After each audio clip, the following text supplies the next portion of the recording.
प्रदेश विशेषमा आज हामीसँग हुनेछन् महामारी रोकथामका नाममा सुदूरपश्चिम प्रदेशले गर्यो 57 करोड खर्च, क्वारेन्टिन र परीक्षणको अवस्था भने दयनीय। कर्णाली प्रदेशमा स्थानीय जनप्रतिनिधिको सुविधा बढाउने तयारी, सर्वोच्च अदालतले रोकेको सुविधामा 25% वृद्धि। धनुषामा विकास आयोजनाका काममा मन परी बजेट सक्न गुणस्तरहीन काम र काठमाडौँ महानगर करदाताको 1.5 अर्ब रुपियाँ बैंकमा राखी ब्याज खाँदै विकासमा बेवास्ता। नमस्कार, म प्रवीण शिवाकोटी। यी थिए प्रदेश विशेषमा आजका सामग्री। यसबाहेक सुनसरी मोरङका अधिकांश उद्योग मारमा परेको सामग्री हामीसँग रहनेछ। हेर्दै गर्नुहोस् प्रदेश विशेष समाचार, समीक्षा र सन्देश।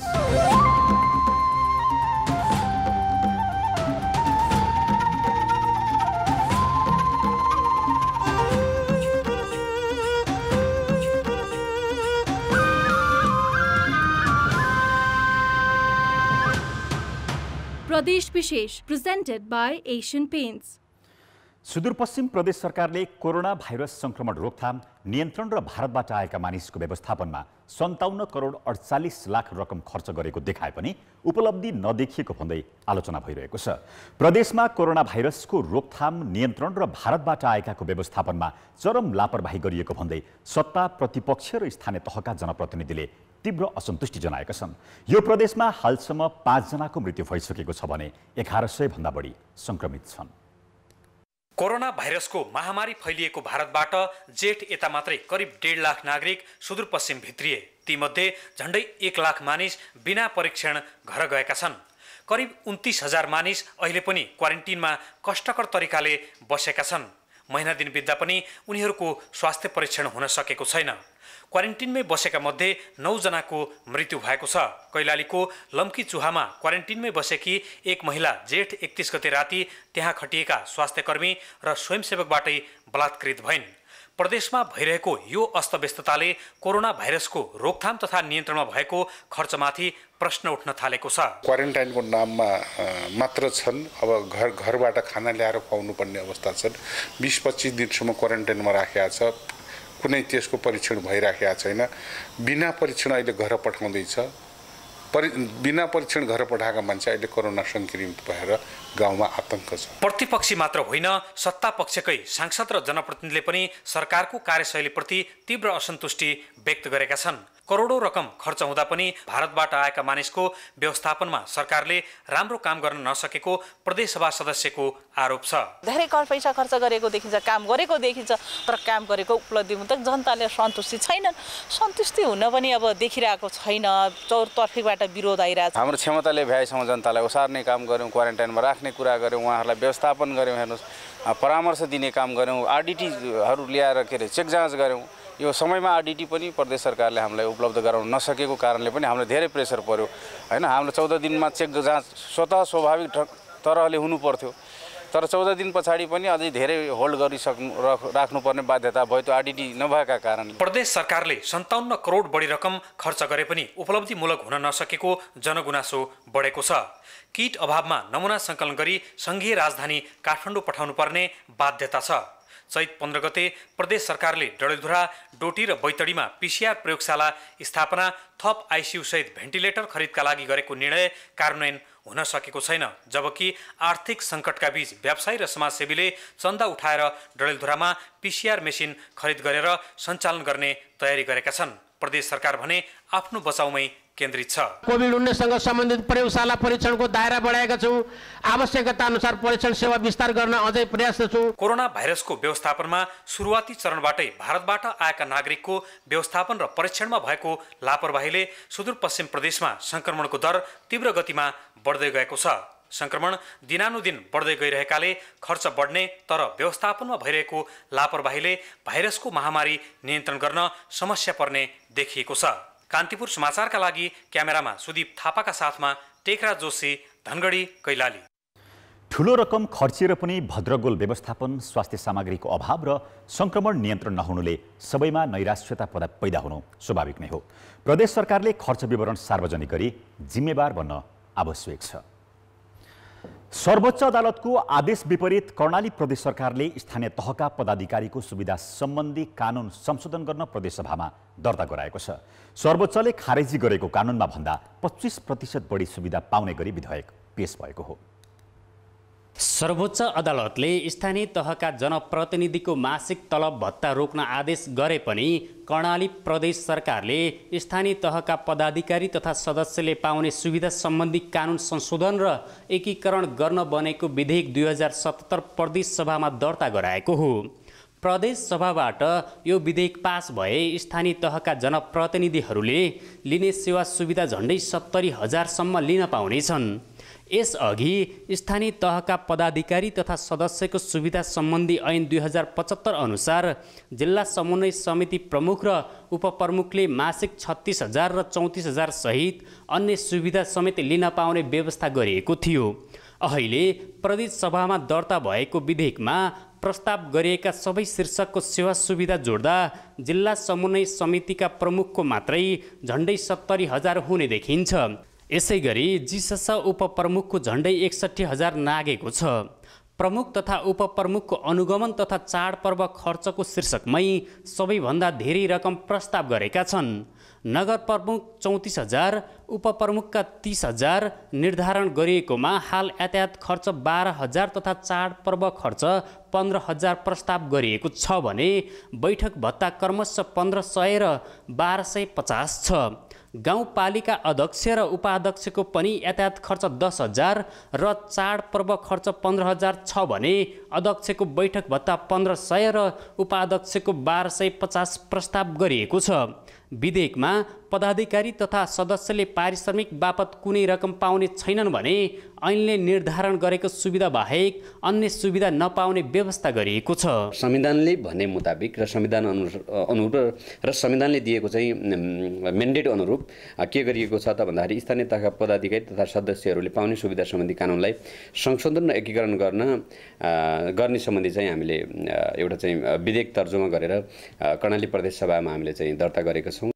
आन्तरिक मामिला तथा कानुन मन्त्रालयले प्रदेश सभा सचिवालयमा दर्ता गरेको संशोधन विधेयकको मस्यौदामा गाउँपालिका सदस्यदेखि जिल्ला समन्वय समिति प्रमुखसम्मलाई मासिक यातायात खर्च प्रस्ताव गरेको छ। मस्यौदामा पत्र पत्रिका, इन्टरनेट, टेलिफोन, अतिथि सत्कार, अनुगमन खर्च, खानेपानी मर्मत, सरसफाई, विद्युत तथा ऊर्जा खर्च बापत पाउने 37,000 सहित जिसस प्रमुखको मासिक सुविधा झन्डै 70,000 हुने देखिन्छ। मस्यौदामा जिसस सदस्यको यातायात खर्च 10,000, चाडपर्व 12,000, बैठक भत्ता 1,250 रहेको छ। नगर कार्यपालिका सदस्य र सभाका सदस्य गरी क्रमशः मासिक 7 र 5,000 यातायात खर्च पाउनेछन्। गाउँपालिका कार्यपालिका सदस्य र सभाका सदस्यले क्रमशः मासिक 5 र 3,000 यातायात सुविधा पाउनेछन्। यसअघि इन्धन सुविधा तोकिएकोमा यातायात खर्च थिएन। प्रस्ताव गरिएको सेवा सुविधा हेर्दा यसअघिको भन्दा झन्डै 25% बढी देखिन्छ। सेवा सुविधा दिनु गैर कानुनी भनेर फैसला गर्यो। सर्वोच्च अधिकारीको फैसलाको अक्षरशः पालना गर्नुपर्ने, कार्यान्वयन गर्नुपर्ने सरकारको दायित्व। संविधानको धारा 220 को उपधारा 8 र धारा 227 मा स्थानीय तहका जनप्रतिनिधिले सुविधा मात्रै लिन पाउने व्यवस्था रहेको हुँदा गत कार्तिक 1 गतेदेखि स्थानीय तहका पदाधिकारीको तलब सुविधा सर्वोच्चले खारेज गरेको हो। मन्त्रालयले दर्ता गराएको विधेयक संसदबाट पारित भए सुविधा पाउने बाटो खुल्नेछ। सुविधाका नाममा दोब्बर तेब्बर वृद्धि गरिएको हुँदा अस्वाभाविक मानिएको छ। कान्तिपुर समाचारका लागि क्यामेरामा नवीन साईका साथ कमल पन्त र पूर्णबहादुर खड्का, सुर्खेत। सर्वोच्चको आदेश विपरीत कर्णाली प्रदेश सरकारले जनप्रतिनिधिको सुविधा सम्बन्धी कानुन संशोधन गर्न प्रदेश सभामा दर्ता गराउनलाई के भन्नुहुन्छ? तपाईको विचार हामीलाई हाम्रो ट्विटर ह्यान्डल @RKTV मा मेन्सन गरी लेख्न सक्नुहुनेछ। प्रदेश विशेष प्रेजेन्टेड बाइ एशियन पेन्ट्स। ब्रेकपछि प्रदेश विशेषमा स्वागत छ। कोरोना महामारीले अर्थतन्त्रमा पारेको प्रभावका कारण आगामी वर्षको विकास योजना कटौती गर्नुपर्ने बाध्यता छ। यस्तै अवस्थामा चालु वर्षका योजना पनि रकम सिद्ध्याउनकै लागि असार सुरु भएपछि काम भइरहेका छन्। अरू त छाडौँ, मागमै सम्झौता भएर काम सुरु हुनुपर्ने संसदीय क्षेत्र पूर्वाधार विकास कार्यक्रम अन्तर्गतका योजना पनि बल्ल सम्झौता भएर सुरु गरिँदैछन्। जनकपुर धामदेखि 30 किलोमिटर पर जनकनन्दनी गाउँपालिकामा यो सडकमा ग्राभेलको काम भइरहेको छ। प्रदेश सांसद शैलेन्द्र यादवको पूर्वाधार विकास कार्यक्रम अन्तर्गत विनियोजित 50 लाख बजेटमा उपभोक्ता समिति गठन गरी काम हुँदैछ। स्थानीय भने गुणस्तरीय काम नभएको भन्दै विरोधमा छन्। यहाँ माटो दिनु ठाउँमा कमलाबाट ल्याएर बालुवा हालेको छ, जुन बालुवा अलिकति पानी पर्दा पनि भत्केर खेतमा गिरेको छ। र यो बाटो 16 फिटको मात्रै एस्टिमेट छ ग्राभेल गर्ने। अब 16 फिट बीचको मध्य भागलाई यदि ग्राभेल गरिरहेको छ भने दुवैतिरको माटो फेरि त ओपन नै हुन्छ, खुला हुन्छ। त्यो माटो बोकेर फेरि खेतमै जान्छ। त्यो बाटो बनाउनु कुनै अर्थै भएन। यसको ठाउँमा माटो हाल्नुपर्ने ठाउँ हुन्छ, माटो हाल्नु पर्यो। यादव मात्रै होइन, पूर्वाधार विकास कार्यक्रम अन्तर्गत सबैजसो सांसदको निर्वाचन क्षेत्रमा विगतमा झै आर्थिक वर्ष सकिन केही दिन मात्रै बाँकी रहँदा काम सुरु भएको छ। रकम विनियोजन, उपभोक्ता समिति गठनमा हुने राजनीति र लेनदेन त छँदैछ, काम वर्षको अन्तिममा सकाउने परम्परा यसपालि पनि टुटेको छैन। प्रदेश पूर्वाधार विकास कार्यक्रम सञ्चालन कार्यविधि नियमावलीमा प्रदेशसभा सदस्यले मन्सिरमा योजना छनौट गरी माघ महिनासम्म सम्झौता गर्ने प्रावधान छ। तर धेरैजसो योजना बल्ल सम्झौता भए। हरेक आर्थिक वर्षको पहिलो चौमासिकभित्र छनौट भएर योजना पेश भइसक्नुपर्ने व्यवस्था छ। तर व्यावहारिक रूपमा हाम्रो योजना नै वैशाखको अन्तिममा पेश भएको देखिन्छ। पूर्वाधार विकास कार्यक्रम मात्रै होइन, प्रदेश 2 मा अन्य विकास योजना तथा त्यसको खर्चको परिचालन उस्तै छ। आर्थिक वर्षको अन्त्यमा अख्तियारी पठाउने परिपाटी बढ्दै गएको छ। यही प्रवृत्तिले गत वर्ष विकास खर्च 50% पनि नाघेन भने यो वर्ष अहिलेसम्म 20% मात्रै खर्च भएको छ। 11 महिनासम्म 7 अर्ब 61 करोड 49,63,280 रुपियाँ खर्च भएको छ। यसले पर्सेन्टेजमा भन्नुपर्दा समग्रमा 19.87%, चालुमा 28.46% र पुँजीगतमा 11.08% रहेछ। गत वर्ष असार मसान्तमा होटलमै बसेर बिल भरपाई मिलाएको घटना सार्वजनिक भएका थिए। उपभोक्ता समितिका केही टाठाबाठा र सरकारी निकाय तथा राजनीतिक दलका नेता र सांसदकै मिलोमतोमा वर्षको अन्तिममा काम गरे जस्तो देखाएर रकम कुम्ल्याउने प्रवृत्ति दोहोरिएको छ। यस्तो कागजी विकासे प्रवृत्तिले जनताको घर दैलो भनिने तल्लो तहका सरकार पनि अनियमितताको जालोमा फसेको देखाउँछ। कान्तिपुर समाचारका लागि अमरकान्त ठाकुर, जनकपुर धाम, धनुषा। वर्षको अन्त्यमा काम गरे जस्तो गरी रकम सक्ने चलखेल राजनीतिक संस्कार जस्तै भइसकेको छ। यस्ता कार्यहरू नगर्न र नगराउन सबै जिम्मेवार बनाऊ। काठमाडौँ महानगरपालिकाले वार्षिक करिब 8 अर्ब रुपियाँ आम्दानी गर्ने गरेको छ। करदाताबाट यति धेरै आम्दानी गरे पनि करदाताको हितमा भने खर्च गरेको पाइँदैन। दीर्घकालीन महत्त्वका विकास आयोजना सञ्चालन गर्नुको साटो संविधान विपरीत बैंकको मुद्दती निक्षेपमा 1.5 अर्ब रुपियाँ राखी महानगर ब्याज खाएर बसेको छ। काठमाडौँ महानगर 753 स्थानीय तहमध्ये सबैभन्दा धनी हो। यो आर्थिक वर्ष 7.5 अर्ब रुपियाँ राजस्व सङ्कलनको उसको लक्ष्य छ। राजस्व रकम उसले देखिने किसिमका र दीर्घकालीन महत्त्वका काममा खर्च गर्न सकेको छैन। विकासका काम गर्न एकपछि अर्को गरी चुकेको उसले राजस्व रकम मुद्दती निक्षेपमा राखेर ब्याज खानुले पनि प्रश्न पार्छ। विकास निर्माणमा खर्च गर्नुपर्ने 1.5 अर्ब रुपियाँ एक निजी ब्याङ्कमा राखिएको छ। महानगर प्रमुख स्वयं नै खर्च गर्न नसकेकाले आम्दानी बढाउनकै लागि मुद्दती निक्षेपमा रकम राखेको स्वीकार्छन्। अनावश्यक रूपमा खर्च गर्नु हुँदैन, दुरुपयोग गर्नु हुँदैन। जस्तै मसँग अहिले कुनै जग्गा बेचेर मसँग करोड रुपियाँ छ, मैले घर निर्माण गर्न लाएँ भने मैले 6 महिनासम्म 30 लाख भए पुगे 70 लाख चाहिँ मैले राम्रो ठाउँमा राखेर अलिक ब्याज आउने राख्न, त्यो दुरुपयोग होइन। महानगरपालिकाले पनि हिजो विभिन्न कार्यक्रमले राजस्व परिचालनलाई सशक्त बनायो। राजस्व परिचालन सशक्त बनाएको कारणले आम्दानी बढी गर्यो। हामीले तोकेको भन्दा पनि आम्दानी बढी गर्यौँ। तर राजस्व रकम ब्याज खाने गरी मुद्दती निक्षेपमा राख्नै पाइँदैन। स्थानीय तहले राजस्व रकम सञ्चित कोषमा राख्नुपर्ने संविधानको धारा 229 मा व्यवस्था छ। त्यस्तो कोषको रकम स्थानीय तहले आफूले चाहेको बेला खर्च गर्न पाउँछन्। तर ब्याङ्कको मुद्दती निक्षेपमा रकम निश्चित समय पुरा नभई चलाउन पाइँदैन। करदाताले तिरेको रकम मुद्दती निक्षेपमा राख्दा संविधानको त उल्लङ्घन भएकै छ, महानगर नेतृत्वसँग दीर्घकालीन महत्त्वका योजना नै नरहेको सन्देश पनि गएको छ। जग्गा किनेको भए चाहिँ के हुन्थ्यो, त्यो जग्गालाई चाहिँ महानगरवासीकै सुविधाको लागि प्रयोग पनि गर्न सकिन्थ्यो। त्यहाँ पार्कहरू बनाउन सकिन्थ्यो, त्यहाँ अरू पूर्वाधार बनाउन सकिन्थ्यो, नयाँ जग्गा किन्न सक्नुहुन्थ्यो उहाँले, जग्गाको भाउ पनि बढ्थ्यो। ब्याङ्कमा त्यो ब्याज खानुभन्दा त जग्गामा हालेको भएदेखि त्यो जग्गा त सार्वजनिक सम्पत्ति हुन्थ्यो नि त। त्यो त खर्च भएकै राम्रो हो, नगरपालिकाले क्षमता बढाएकै राम्रो हो। तर अब उहाँहरू आफूलाई निरीह रूपमा हेर्नुहुन्छ, त्यो खर्च गर्न सक्नुहुन्न भने त्यो करदाताले त्यो पैसा फिर्ता गरिदिनु पर्यो। पुँजीगत बजेट खर्च गर्न असफल भएर ब्याज खाइरहेको महानगरले फजुल खर्च स्वरूप सबै वडालाई एक-एकवटा गाडी किन्न बजेट दिने निर्णय गरेको छ। लकडाउनले त्यो निर्णय कार्यान्वयन भएको छैन। अघिल्ला वर्ष निकै प्रचार गरिएको मोनोरेल यसपालि नीति तथा कार्यक्रमबाटै हटाइएको छ। नीति तथा कार्यक्रमले बुधबार सार्वजनिक हुने महानगरको बजेट उदाहरणीय र नयाँ भन्दा उही टालटुले योजनामा केन्द्रित हुने झल्को दिइसकेको छ। कान्तिपुर समाचारका लागि क्यामेरामा सञ्जय लुइटेलका साथ सुभिन्द्र श्रेष्ठ र सृजना बास्तोलाको रिपोर्ट। जनताबाट उठाएको कर जनताकै हितमा प्रयोग गरिनुपर्छ भन्ने बुझ्ने कसले? धनी महानगरकै यो ताल छ भने अरू नगर स्थानीय निकायले के सिक्लान्? प्रदेश विशेष प्रेजेन्टेड बाई एशियन पेन्ट्स। ब्रेकपछि प्रदेश विशेषमा पुनः स्वागत छ। सुनसरी मोरङ औद्योगिक करिडोरका अधिकांश उद्योग सञ्चालन भए पनि पूर्ण क्षमतामा चल्न सकेका छैनन्, जसले गर्दा उत्पादन लागत बढ्न गएको छ।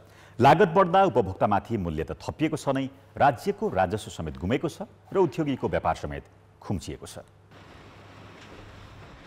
सुनसरी मोरङ औद्योगिक करिडोरमा साना ठुला गरी 550 भन्दा बढी उद्योग छन्। सरकारले लकडाउन खुकुलो बनाएपछि अधिकांश उद्योग सञ्चालनमा रहे पनि कुनै पनि उद्योग पूर्ण क्षमतामा सञ्चालन हुन सकेका छैनन्।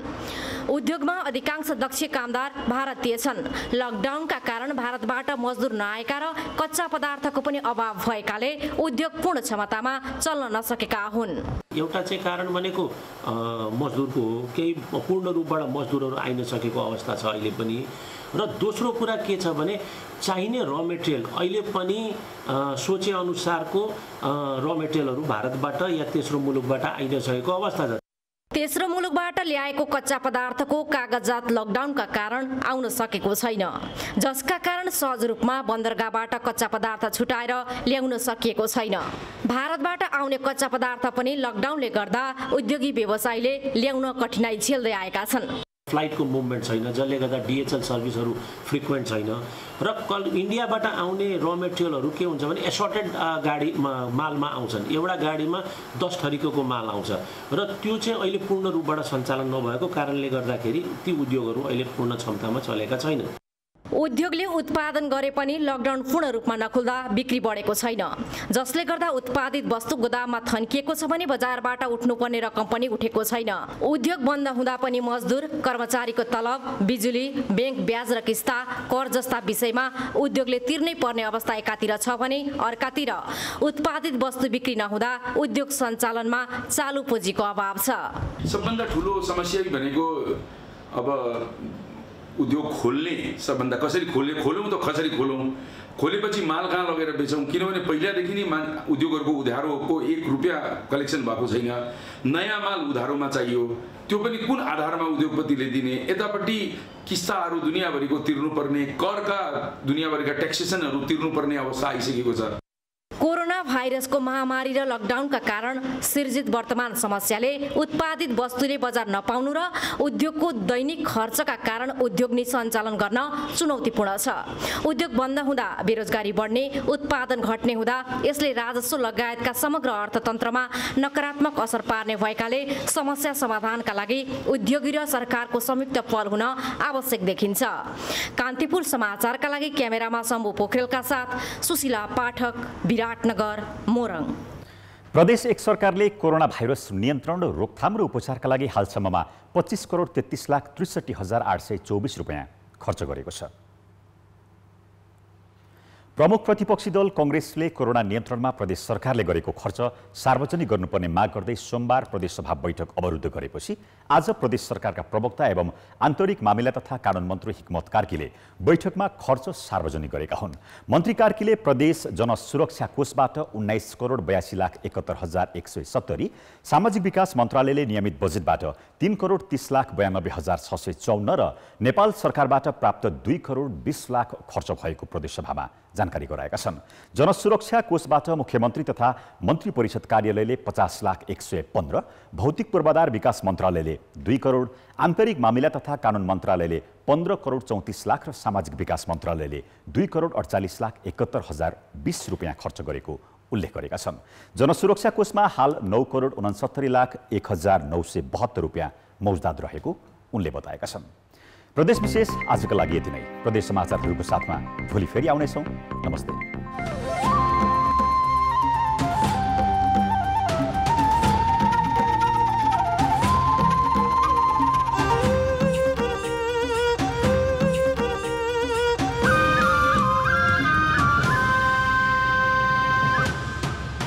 प्रदेश विशेष